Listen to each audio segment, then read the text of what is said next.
and innovation. EIN TV, educative, innovative, and nature-centric.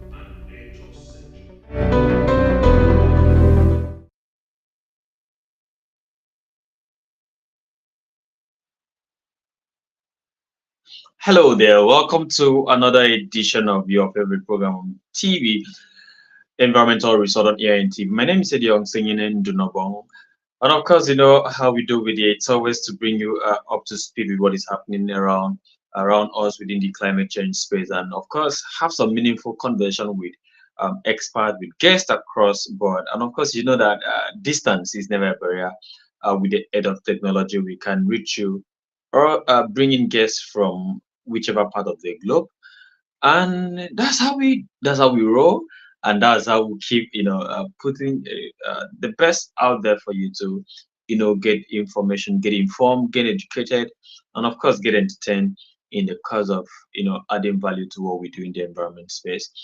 And recently in Abuja, Nigeria, we had an international conference, of course the first conference on agricultural adaptation for Africa. It was organized by Pan African Climate Justice Alliance in partnership with the National Network Platform, that's the Climate and Sustainable Development Network of Nigeria, and then with uh, the government of Nigeria. And it was a rewarding engagement for those of us who happen to be there live. I think we brought some feed from that conference, and then the youth were there. And then at that conference, there was also the launch of Keep Your Promise campaign, which is actually the message that African as a people will have to go with one voice to COP28 happening in the UAE, Dubai to be precise.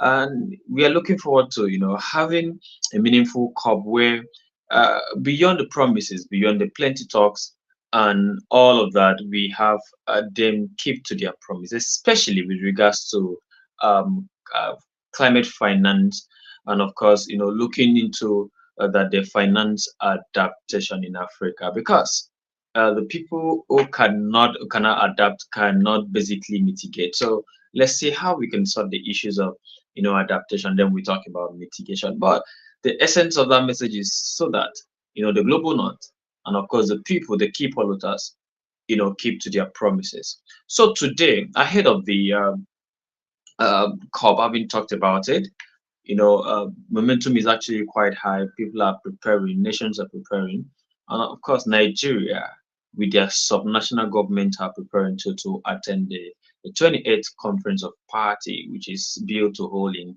Dubai. I think beginning on the 20th, if I'm not mistaken, till the 12th of the 20th of November, if I'm not mistaken, with that, but I know it will be ending on the 12th of December, 2023. So we thought it wise to package a program so that we understand that the federal government is doing their bit. What is the subnational government doing? So this is going to be a ride. We're looking forward to having guests across the 36 states of Nigeria, and of course including the FCT. We trust that our resources, and of course, especially with regards to the resource persons who allow us have that conversation across board. Then, so today we are beginning the show with uh, a state that I am so happy for.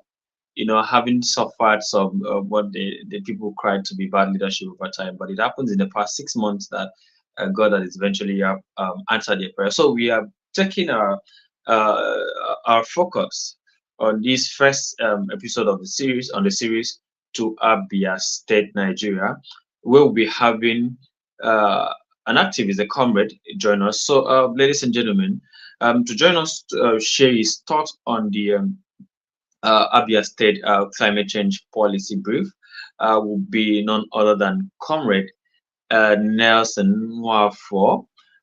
Comrade, you're welcome. Hello, Comrade. You're welcome to Environmental Research. So, Comrade is Thanks, my the brother. Thank Executive you for having Director me. of Yeah, Foundation for Environmental Right Advocacy and Development, shortly put as FENRAD, if I'm right with that pronunciation. Thank you once again, Nelson, for coming on the show. So good to have you here. thank you for having me. Yeah, I appreciate it. Thank you. You're welcome. So, how is Abia State today? Abia is fine. Abia is peaceful. There's no problem. Okay, let's begin on this note. Let's Come. begin on this note. It appears to be, I would say, a lighter nobody, maybe something very serious to you who happens to come from there.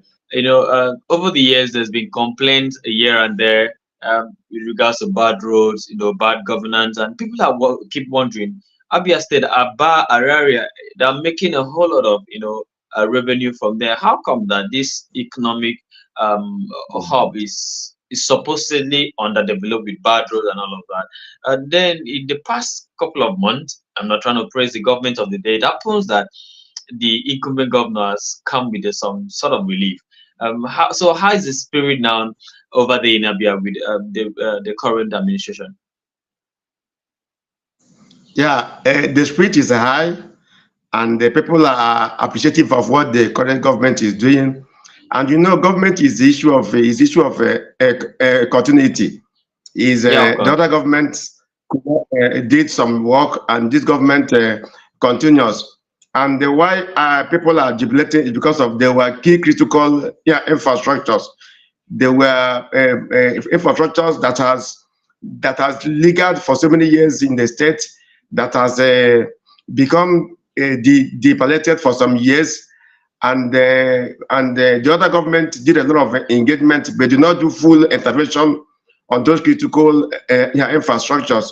So this government came on board and it took the bull by the horn, and then also initiate major projects that, if completed, they could be called legacy projects that are going to stimulate growth, that are going to bring economic stability, that are also going to grow Abia State in GDP, like the issue of Port Harcourt Road that have been planned up, the dual carriage, is it the lane at Osai, Omaya Express Road, and some other interventions, legacy project that the government have started. We support the process.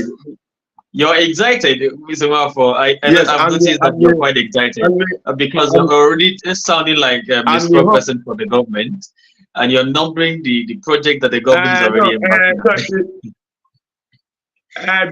Because we understand and we're following what the government is doing, and then we're also tracking the process and ensure that those things are actually come to force. It is not only awarding the project, it is also implementing the project. So we will also keep an eye on the government, follow the process, and ensure that all these projects that have been awarded are being implemented within the time frame. Thank you. Thank you very much. Actually, that's what the civil society should do, and of course, making sure that they put government on their toes to deliver on their promises. Okay, so let's dive deep into the conversation for today. There has been key, like you mentioned rightly, there's been key, developmental issues. Abia generally has been known over time to be an industrial hub where we have, cottage industries here and there. And one of the complaints of people around that axis, apart from your neighboring state again, River State, harboring Port Harcourt, there's been issues of environmental pollution with regards to, these cottage industries across Abia State, particularly the Aba area and some other places, where most of these industrial activities take place. And then, as a person who is actually in the environment sector, what has been your major concern with regards to the regulations of the activities of these industries? Yes, actually, we have been on our game and we've raised a lot of concern. And this administration has an agency we call Abia State Environmental Protection Agency, ASEPA. And that ASEPA, the major cities in Abia is Umuahia and Aba. And there is an ASEPA deputy general manager for Aba, and there's one for here for Umuahia. And they started with the availability of doing waste management and the disposal. As sometimes when waste management becomes very poor, the streets were littered with refuse, and there was a lot of environmental health hazard. We raised a very serious concern at the other last administration, especially streets like Azikiwe, Omongase, Fox Road. You see a very heavy refuse dump, Ngwa Road, the business Ngwa Road, that is the market area. You see a very heavy refuse dump, and you see people trading in front of that refuse dump, which is a serious environmental hazard. So we raised a lot of concern. We engaged the government, and we did a lot of intervention. At some point, the government did something, but they could not conclude the process. So, and then we also raised the issue of environmental waste by the companies, especially Nigerian breweries, that is into production of the drinks in Aba, and they stay close to Aba River, the place we call waterside, to ensure that all of the affluents, as all of their disposal are channeled into their wastewater, so that they will not evacuate all those wastewaters into the Aba River, which will cause a very environmental health hazard both to the aquatic system and to the people in those areas, especially the host communities. So we've been doing a lot of intervention, engaging with the companies, engaging with the government, engaging with the commercial informal value chain that is in Aba. You know, Aba State has been Aba is a commercial north center where you have a lot of markets and a lot of business companies. So we've been up to our game to ensure that we enforce environmental discipline and the environmental standard, and then we ensure that government complies to the rules and regulations, and ensure that that particular agency of government perform its duties, roles, and its responsibility. Okay. Thank you very much, Mr. Nwafor. I am happy that as an organization where you lead, you people are doing a whole lot to see that Abia State is clean, and of course it's safe, healthy for everyone, including the indigenous people there in Abia State. So let me get to, you've talked about the Abia State Environmental Protection Agency, and we understand the place of policy. The policy, especially when it has to do with the climate change space, is to see that they regulate the activities of people, to avoid exacerbating the impact of climate change, And I would like to know exactly what the policies are in Abia State, because we must follow through with these policies and see that they are properly, and of course, if I use the word absolutely implemented, so what are the policies in Abia State to see that they checkmate the activities of people with regards to environmental degradation? At the end of the last administration, we raised a lot of concern. We come up with an initiative under the Open Government Partnership. It is a multi-stakeholders co-creation initiative that brings civil society together. We raised the issue of climate change as a part of the thematic areas in that particular OGP process. And what is particular here in Abia, climate change issues. Then we have, Abia is an oil producing state. When you go to Obe here, when you go to Owaza, when you go to Umode, we produce oil. And there is the attendant effect of oil exploration. There is gas flaring in those areas. There is oil spill in those areas. Those areas are also part of the climate change issues. And there is a continuous illegal artificial refinery going on in these areas. And those areas and those particular illegal activities has been also been affecting that environment and causing the issue of climate change. Then we, in that process, there is an agency of government, Abia State Oil Processing Development Commission, that really manage the fund that is meant for oil communities. I know last time we have discussed with them, they have a policy on climate change so that they can begin to mitigate the issue of these illegal activities that is actually going on in those areas. Then by constituting education and sensational activities to the communities so that they will stay off this of these illegal activities and things that continue to deplete the environment and continue to increase the impact of climate change in the community. So there's a climate change policy that is being housed in this particular agency. And before the end of the last administration, we did what we call Niger Delta climate change policy. That policy spans across the 9 Niger Delta states, and Abia also had one. We even made a move to the Abia House of Assembly to push for the implementation of that policy. That policy moved to a particular level with the House of Assembly House Committee on the Environment and Urban Renewal. We have a lot of engagement with them, and towards the end of that administration, that policy did not actually come to force. So right now, with this new government now, we have really introduced that policy back to begin that engagement from the Ministry of Environment to the House Committee on Environment, especially that right now that this government have showed a lot of commitment to deal with the issue of climate change.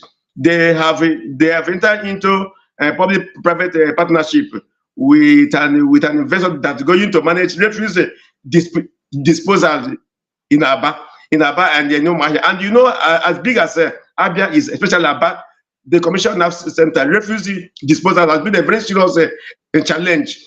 And in the past administration, sometimes you for some months, for some weeks, you see refuse littered across the street.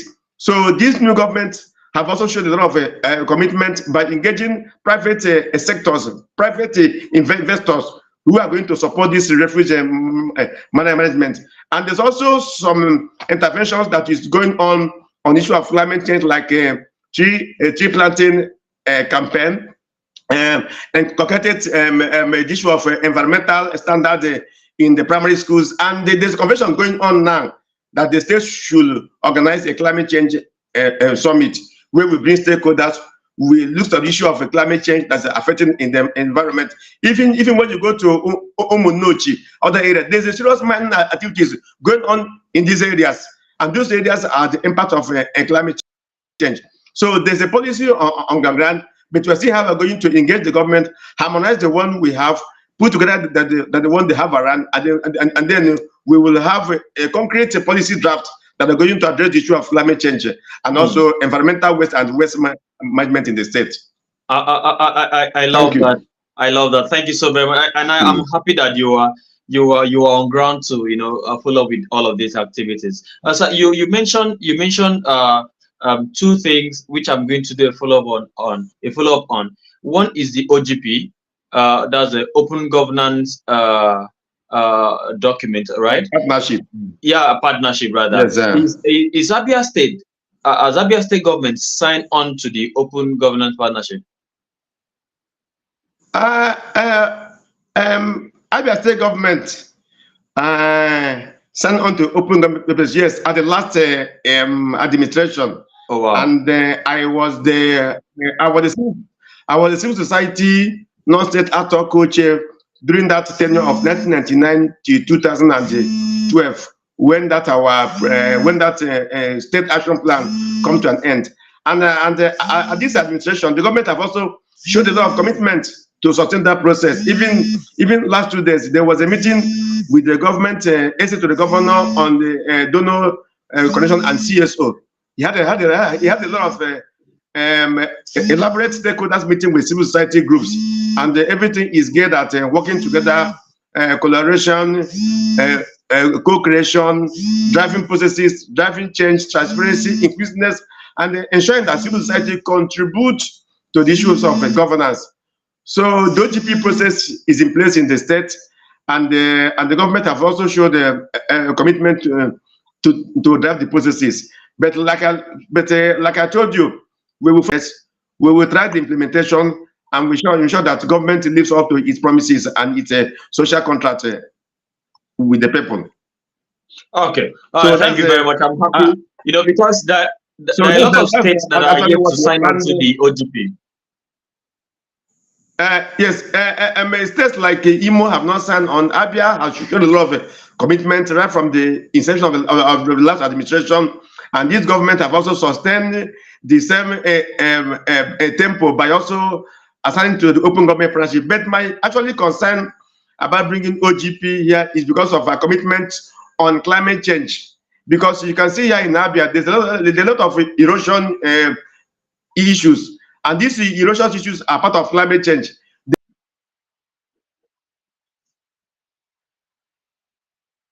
Okay, I think Nelson is having some internet issues there. But the moment he's able to sort that, I think you will still listen to him speak. So, ladies and gentlemen, it's been a series on subnational government policies on climate change. And we are having today as guest Comrade Nelson Nwafor, who is the Executive Director of a foundation of FENRAD, put in short, and of course, he's been sharing his thought with regards to the policies of Abia State government. Okay, I think Nelson is back. Let me see how to bring him on. So Nelson has been sharing his thought with regards to the activities of Abia State government, and of course, he's talking from the vision of a civil society person himself, being a very active, and that's why you have the comrade title attached to his name. And of course, I'd like to say a very big thank you to the people who has always made sure that we run this show every other week. The Blue Green Initiative for Sustainable Development, Climate and Sustainable Development Network of Nigeria, Pan African Climate Change Alliance. Thank you so very much. And of course, to FENRAD, who has happened to be a partner to the production of this particular edition. Thank you, Foundation for Environmental Right Advocacy and Development. And of course, today we are having as our guest Comrade Nelson Nwafor, joining us from Abia State, Nigeria, and he's been sharing his thought on the the policy governance or policy drive of the Abia State government, beginning from the previous administration to the very incumbent administration of Alex Otti, and he's been sharing some quite insightful stuff there with us, and it's I trust you're learning a thing. If you want to lend your voice to the conversation, feel very free to go to the comment section and drop your thoughts. And of course, if it's while we are live here, we will bring it on screen. Of course, get to ask Nwafor to share his thoughts. But if it is after this broadcast has ended, we will always do our very best to make sure that you have a few or a proper response to whatever your content was. Or even if you have an intervention to make, please feel very free to share them. So back to you, Nwafor. You talked about the open governance partnership that Abia State has signed, and then there was something else you had mentioned, the oil producing communities. Yes. The oil producing communities. What is happening with regards to the artisanal refineries, which is for now in Nigeria is tend to be illegal? Is there thing to do? And of course, we are the economy is biting hard already in the country, and there's issue of fuel price hike. Don't you think your government, if they have such powers, or even if it to let's make some advocacy with regards to the national government to say that they see how to legalize, bring up a policy to legalize these artisanal refineries so that these guys could legitimately operate. What do you think on that? Yes, we had this conversation at the other administration when Madam Dizenales Madeke was the Minister for Petroleum Resources. We raised a lot of concern that right now that this artificial and illegal refinery has been going on in this oil and gas host community for years, and the environmental impact is very devastating at the health, at the environment, and at the ecosystem, and the entire livelihood of the community. So and the government have also tried to segment the process, and government have not been able to do that because this is activities that's been done by the owners of the communities who also have this oil. So we advocated that as a part of the engagement to also create a safer environment and security in that environment, the federal government should come up with a new operational measures so that they can legalize this illegal oil refineries going on in the oil producing area. It is not only happening in Abia, it is happening in other states. You see it in Bayelsa, you see it in Rivers, you also see it in the Cross River, you also see it in Akwa Ibom State. So what we are saying is that in order to save our environment, save our Mother Earth, save the livelihood of our people, avoid the attendant health implications and the health consequences of such illegal activities, government should come up with a new operational measure so that they can legalize these processes, train the community people, especially the youth that are involved into this process, so that they can do this process in a more refined way, it is also a way of also getting these finished products available in a small scale, so that it can also serve a community of people, either in a state or in that value chain, and they also save our environment from further depletion, because it has become a very serious issue. If you go to Port Harcourt, you hear the issue of soot. It is happening almost everywhere. And if you do environmental analysis, that particular environmental impact is very bad, because it also affects men. It is also affects pregnant women. It also affects young people. It causes a lot of cancer. So we are advocating that government should legalize this process, train the community people, let them understand that how to run this process, so that they cooperate in a more safer area and also protect the environment. Since there have not been any sustainable means of livelihood government has been able to create. Government has been promising, and at the end of the whole day, nothing is actually happening. Most times, when you go to these oil producing areas, you really wonder what is actually happening. All the whole media hype, all the whole budget allocations, all the whole projects, you cannot see infrastructures on ground to prove the huge amount of money that have been going in there. So we have, so we advocate that there should be a more reform a framework, that this process has to be bring on board, train the youth, and also help them to operate in a more safer area, and also create livelihood. Absolutely. Excellent intervention, Mr. Nwafor. Okay, let me get to you on something very important. You know, you've talked about funding, and of course, one of the funding that state governments or the sub-national government do receive with regards to the environment has been the ecological fund, and most governments do not account for how these funds are expended. And I don't know how it is there in Abia State, and how you're following up with this, with the conversation around all the spending around the ecological fund. Has it been used over there in Abia State? Yeah, you know, that ecological fund comes from the office of the president, and it is meant to address the issue of emergencies and disaster, and especially flooding and the erosions. We've done a lot of engagement with the office of the ecological fund. We did a lot of FOI to them. We did a lot of concern. Right now in Abia, there are 3 major erosion sites that are very devastating. One is in Aba, one is in Bende, one is in Ohofia, and then there's a project they call New Map. That New Map was a federal government a project that was meant to address these issues. I actually did not know how far that particular project went to intervene in all these emergencies. But the truth about the whole thing is that we were able to track the funds coming from the office of the ecological fund. Some funds were released, but the contract was not given to indigenous contractors. It was given to contractors that were either based in Abuja, or they have economies in the states. And the most times when you go to the project site, you cannot see enough work going on, despite the huge amount of money that have been quoted as the money that was allocated for that project. So tracking the process was also very much difficult, and those devastating effects of those erosions are coming up closer and closer, and are taking out buildings. The one for Eziama here, when you go to Eziama here in Aba, is a very heavy erosion. It's very heavy.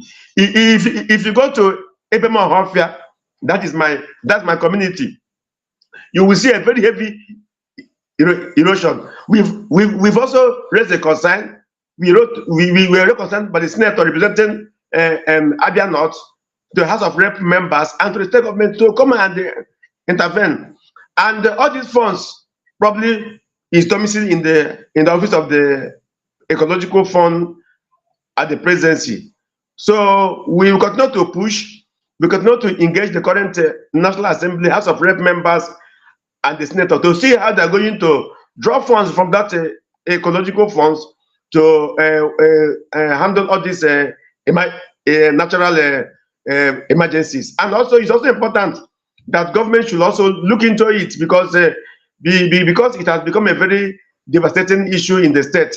It's important that government should set up emergencies, reliefs, and interventions that are going to address these environmental issues. And you know, of course, it is also a part of all these climate change issues that we've been talking about here. Thank you. Absolutely.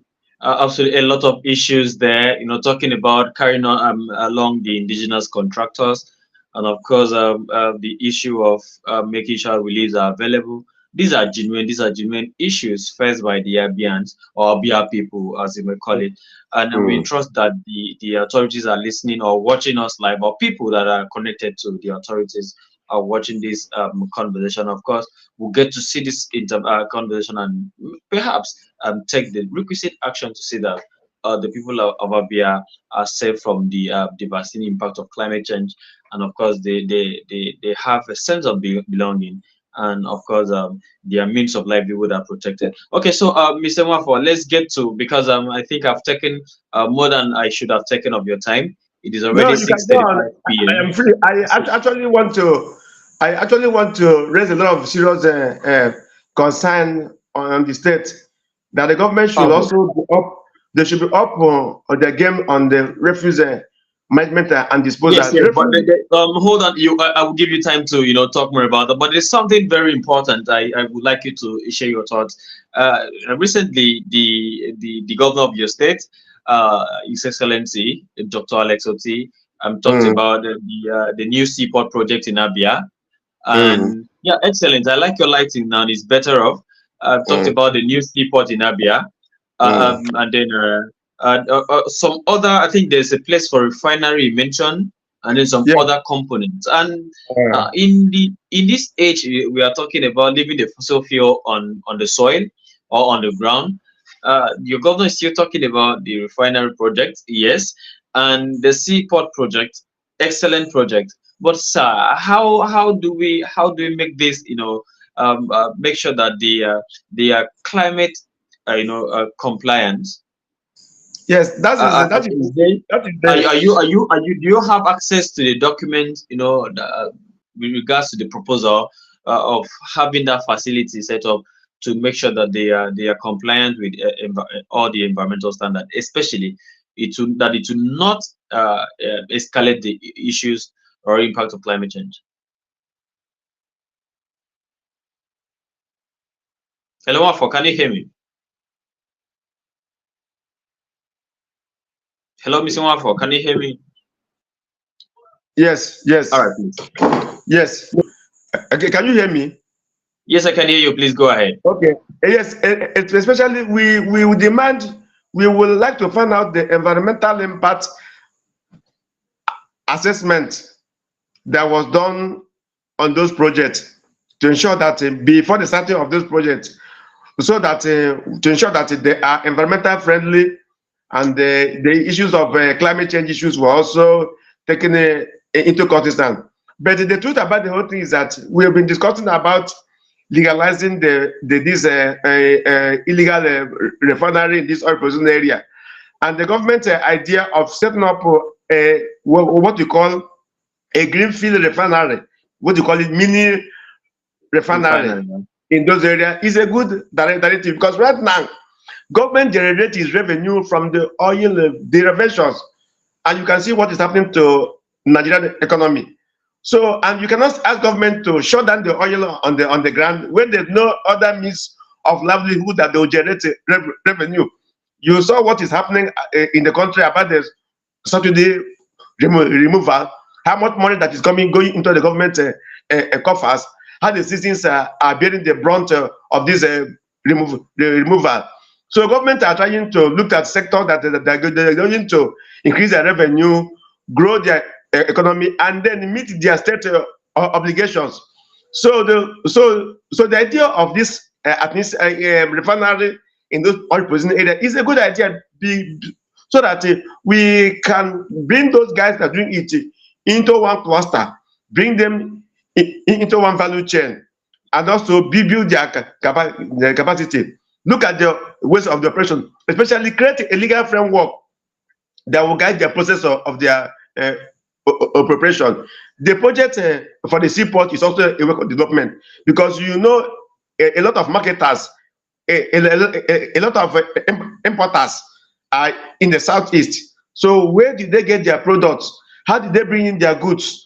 So that has been a very serious concern. Most of them, they pass through Port Harcourt, most of them they pass through Lagos, most of them they pass through Onitsha, and all these roads now you see now are in a very developed state. So when the government initiated such a plan to bring on a refinery in the oil producing area, that's a good area, a good idea to empower the youths and also stop it. Mr. Nelson, are you not worried?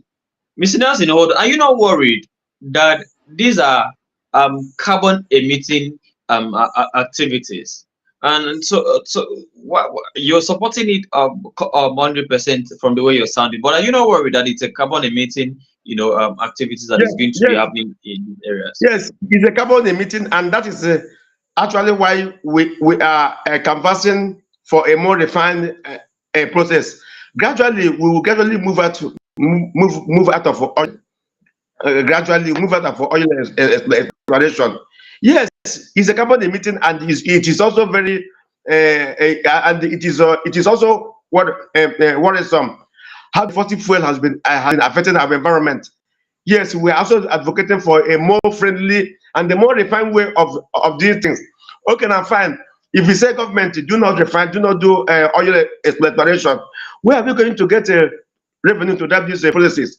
But we are saying that let it be more refined, let it be more climate friendly. Let us begin to plan into net zero. You know, this net zero campaign has been there. Just transition is also the campaign that we are going up now. We can't just do it at a point. It's a gradual. We do it phase by phase, and then we begin to see how we're going to move away from oil exploration, reduce enough of carbon trading in our area, and also save the Mother Earth, and then save the entire ecosystem. Because right now, if you do not bring a more sustainable and a professional way of doing that process, those guys will continue to deplete the environment, the environment, cause environmental hazard, and cause health hazard. And there's a lot of criminality that's also involved in that process. Maybe you've not heard. Most times you can see them begin to have face up with the security agencies that are managing those areas, and in most times we begin to see the security agencies helping and abetting the process, or most times having some few backlash with these guys that are into these things, and it's also created a lot of insecurity in those areas. So when government stepped in and said we're going to reform this area, we're going to look at what is not going wrong and do what is right. Despite the fact that those things are real carbon that is actually going as affecting the environment, but we say that gradually, phase by phase, we will move away from oil exploration and also save the environment. Absolutely, we have to take it phase by phase. I agree with you completely on that. But there are issues that we need to talk about before we hit the 40-minute mark. We are 2 minutes away from time to wrap up this conversation. Okay. But there's something more critical I would like you to share your thought with. We recently concluded an event in Abuja. I'm talking about the inaugural conference on agriculture adaptation, and in the Niger Delta, where Abia State happens to be one of the Niger Delta states by virtue of the policy document that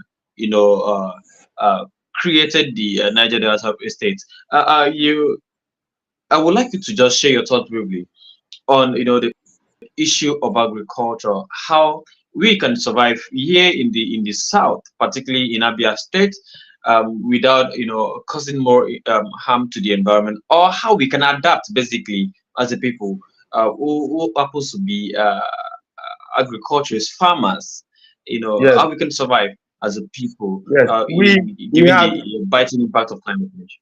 Yes, we have a lot of engagement that we're doing. Recently, we did a training of the community women farmers to understand the rainfall pattern, and that was the NIMET editions on the rainfall pattern. And those rainfall pattern also affected the crops, affect the productivity, and also affect the local farmers who don't have that technology to do that mechanized farming.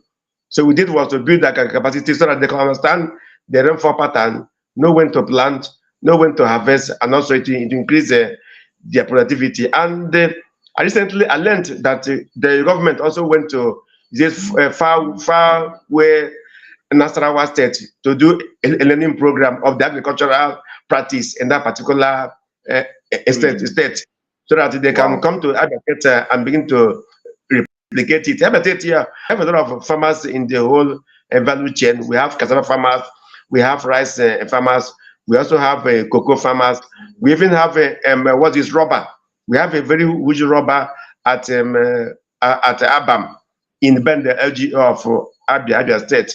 So we have a lot of resources here that when we support the agricultural sector, we are going to make a lot of productivity. And I think it's a part of the directions that we have been engaging the government. Said that they need to invest into more of agriculture, come up with a small credit a scheme to the local farmers, produce farm implements to them, fertilizers, and then also see how you are going to build the farmers in their own value chain, maybe giving them land, giving them the resources so that they can farm and get a lot of productivity. In some other areas, for example, you can see what is happening at Ogun State, where we have Obasanjo farms. Obasanjo, that is his personal investment. So he built a lot of value chain crops in the value chain and train farmers, and also do a lot of cultivation when this government was on. But right now, we actually don't know how far that farm is actually doing. So the states can start on their own.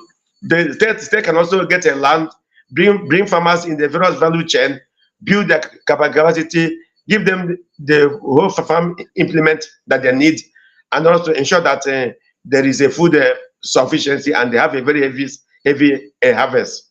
So that's the area that we're going. But the government has shown commitment that they want to support the agricultural sector. This is just a few months in this government. We're also following up the process to ensure that part of the campaign promises they did, especially on the issues of agriculture, on the issues of environment, on the issues of climate change, that we follow up and ensure that those policy trusts and those campaign promises are being implemented. Excellent intervention. Thank you so very much, Mr. Nwafor. In a couple of weeks from now, we'll be heading for the conference of party. I just wanted to use 2 to 3 seconds to raise your interventions. What is it you are expecting from COP28? Yes, we've been talking about carbon trading. Carbon trading has been a very serious issue here, and it's also affecting our environment. And then government have been shifting the goalposts to stop gas flaring. Gas flaring have been affecting the environment, and the government have not been able to implement our NDC, National Determined Contributions. They talked about smart agriculture, and we've not been able to attend to all those issues. So as we're going to COP, we should prepare to look at our NDC. Government should show a commitment to reduce fossil fuel, carbon trading, and end gas flaring. Empower local farmers on smart agriculture, and then support this just energy transition that is going on by introducing renewable energies. Is very much key, and it's very much important, and those things are also lacking. Now we say that we want to reduce carbon in our area, so government should move into renewable energy by creating. Thank you so very much. Thank you so very much, Comrade Nwafor. Thank you, Comrade Nwafor. It's been a fantastic 44 minutes with you on environmental research today, and of course, it's been quite insightful and engaging. And we sincerely thank you for sparing your time to come on the show today. Yeah. Thank you so much. Okay, so I want to ask, if we ask you to come back on the show, would you oblige to come on the show? I will immediately come back. Even if you want us to start for another one, I will join you. Thank you so very much. Thank you so much.